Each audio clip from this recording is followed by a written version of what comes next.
จากนั้นศูนย์กลางภาคลงไปสอนได้เรียกข้าพเจ้าไปขั่งไข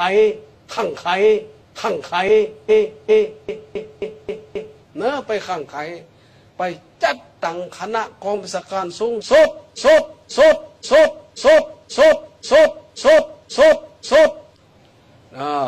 รวมมี4 คนกองสัมปการกองบัญชาการสูงสุดเรื่องลุงคำไต้2นะลุง3นะว่าพูน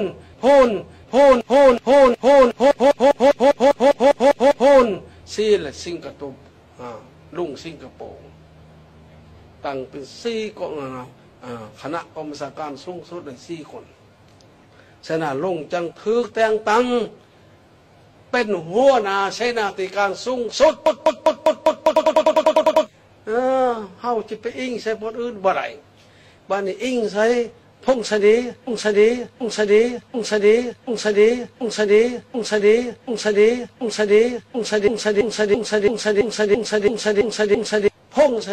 ก็อยู่ห่างไกล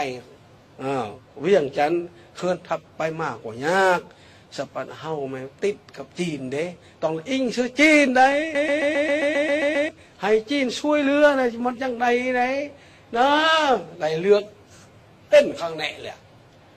ตกลงข้างแน่แหละขั้นบ่มีเอาแขวงเต่าโฮมช่องแขวงสำเนื้อพงศดี